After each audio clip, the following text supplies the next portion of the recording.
lagi dengan saya Muhammad Hendra Wibowo dari Magister Manajemen Pendidikan Tinggi Sekolah Bisnis IPB. Kali ini saya akan menyampaikan materi bab 14 dari buku Services Marketing karya Christopher Lovelock dan Jason Weitz.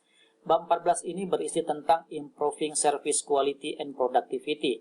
Materi-materi yang disampaikan pada bab 14 antara lain yaitu memadukan kualitas layanan dan strategi produktivitas, menjelaskan apa itu kualitas atau mutu layanan, model kesenjangan, mengukur dan meningkatkan kualitas layanan, belajar dari umpan balik pelanggan, pengukuran kualitas layanan, alat untuk menganalisis dan menjawab permasalahan kualitas layanan, mendefinisikan dan mengukur kualitas, meningkatkan produktivitas layanan.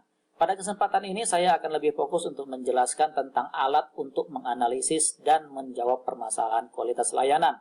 Ada beberapa alat atau tools yang biasa digunakan untuk menganalisis dan menjawab permasalahan kualitas layanan, antara lain yaitu diagram tulang ikan atau fishbone diagram, dikenal juga sebagai diagram Ishikawa, merupakan diagram sebab akibat untuk mengidentifikasi penyebab potensial dari suatu masalah.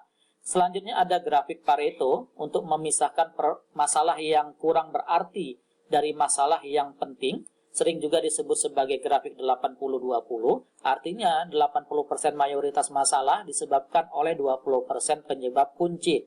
Kemudian ada blueprinting, digunakan untuk mengidentifikasi titik-titik di mana kegagalan yang paling mungkin terjadi, menunjukkan bagaimana kegagalan pada satu titik dapat memiliki efek riak, dan biasanya manajer dapat mengidentifikasi titik-titik yang perlu mendapat perhatian yang mendesak atau segera. Hal ini merupakan langkah penting pertama dalam mencegah masalah kualitas layanan. Selanjutnya ada Return on Quality atau ROQ, digunakan untuk menilai biaya dan manfaat dari inisiatif kualitas.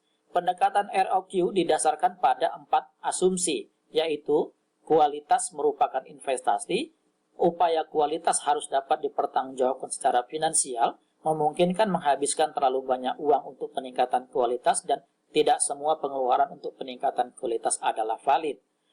Selain tools tersebut atau selain alat-alat tersebut, ada pendekatan sistematik peningkatan kualitas dan produktivitas, yaitu Total Quality Management, ISO 9000 untuk sistem manajemen mutu, penerapan model Malcolm Baldrige untuk jasa layanan yang sudah banyak digunakan di seluruh dunia, dan ada Six Sigma yang telah berevolusi dari pendekatan defect reduction ke pendekatan business improvement. Pada kesempatan ini saya juga akan mengambil satu kasus pendekatan sistematik peningkatan kualitas di pendidikan tinggi Indonesia.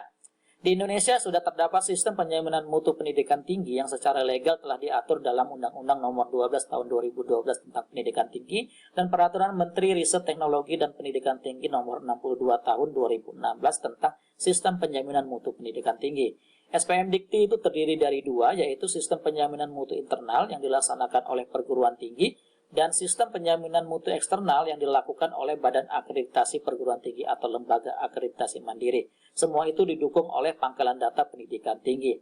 Standar pendidikan tinggi sendiri juga terbagi menjadi dua, yaitu ada Standar Nasional Pendidikan Tinggi dan ada Standar Pendidikan Tinggi yang ditetapkan oleh masing-masing perguruan tinggi.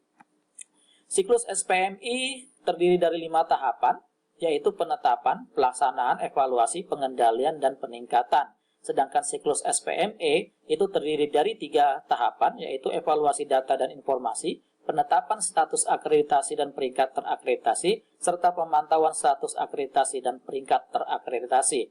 Demikian yang bisa saya sampaikan dan terima kasih.